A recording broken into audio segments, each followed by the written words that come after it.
کچھ دنوں سے کافی زیادہ ہیٹ ویو چل رہی ہے کشمیر میں، تو اس بارے میں کیا کہیں گے آپ؟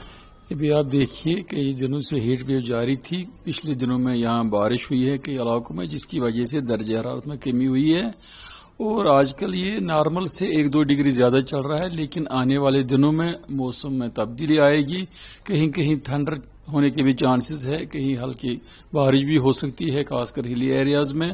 28 تاریخ کے بعد پھر اور اس میں اضافہ ہوگا، بارش بھی ہوگی، اور اس کی وجہ سے جو درجہ حرارت ہے، دن کا درجہ حرارت، اس میں تھوڑی 2 سے 3 ڈگری کی کمی آئے گی.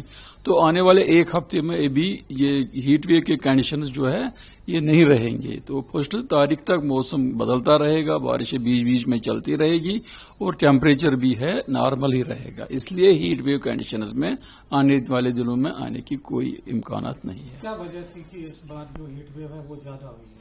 نہیں، ایکچولی اگر ہم ڈیٹا دیکھیں گے تو یہاں 36 بھی ہوا ہے مئی میں ٹیمپریچر، اور 33 بہت دیر سے کئی دنوں میں رہا ہے یہ 33. تو جب بھی 20 مئی کے بعد یہاں کا ٹیمپریچر ہے وہ بڑھ جاتا ہے، کیونکہ یہ پری مونسون سیزن ہوتا ہے.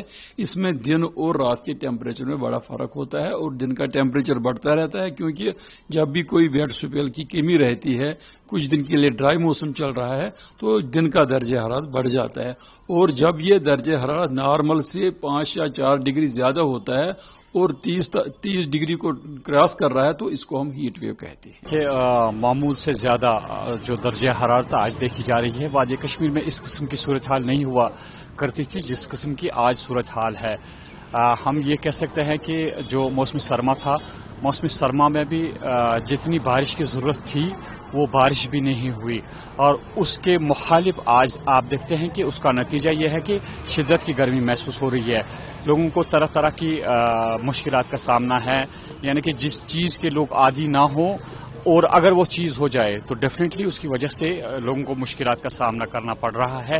ہم دیکھتے ہیں کہ پانی کی بہت ضرورت ہے. وادی کشمیر میں آج بھی کچھ ایسے علاقے ہیں جہاں پانی ہی نہیں ہے، اور جب پانی آپ کو دستیاب نہ ہو، فوری طور ضرورت جو پڑتی ہے گرمیوں میں وہ پانی کی ہے، اس کی دستیابی بھی بہت سارے علاقوں میں نہیں ہے، جس وجہ سے لوگوں کو کافی مشکلات کا سامنا کرنا پڑتا ہے. اس حساب سے تو جموں کشمیر میں تو اتنی زیادہ گرمی نہیں ہو رہی تھی، لیکن ابرپٹلی جو گلوبل چینجز کی وجہ سے یا گلوبل وارمنگ کی وجہ سے بڑی شدت ہو رہی ہے گرمیوں میں. سرکار کو چاہیے جو چھوٹے بچے ہیں، چاہے وہ 8th تک ہو یا پرائمری تک ہو، ان کی چھٹیاں کروائے، اور اسی طرح سے باقی جو دفتران ہیں جن میں کام چل رہا ہے اوبیسلی اس ٹائمنگ میں چینج کرنی چاہیے.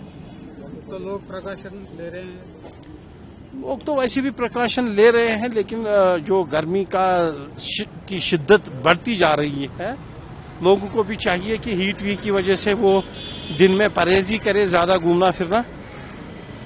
تو اس حساب سے گورنمنٹ کو بھی ایسے اقدامات اٹھانے چاہیے تاکہ لوگ گرمی کی وجہ سے یا ہیٹ ویو کی وجہ سے اسٹروک بھی ہو سکتا ہے. بہت ساری چیزیں ہیں جن سے انسان کو نقصان بھی پہنچ سکتا ہے. گرمی تو میں نے اپنی لائف میں پہلی بار اتنی گرمی دیکھی ہے.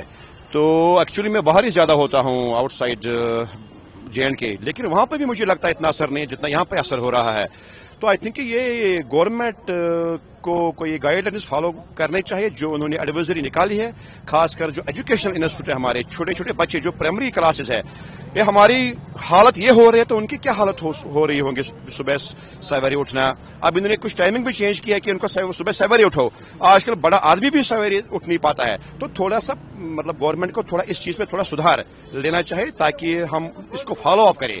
اور گرمی بہت شدت ہے، اب گورنمنٹ ایڈوائزری نکالتی ہے لیکن لوگ تو میرے خیال سے اتنا مطلب اس کے اوپر نا فالو نہیں کر رہے ہیں. تو ہم ریکویسٹ کر رہے ہیں عام پبلک سے کہ تھوڑا سا پریکاشنز لے، جو گورنمنٹ نے ایڈوائزری نکالی ہے تو اس کے اوپر تھوڑا سا پریکاشنز کرنی چاہیے اور ایڈوائزری کو فالو کرنا چاہیے.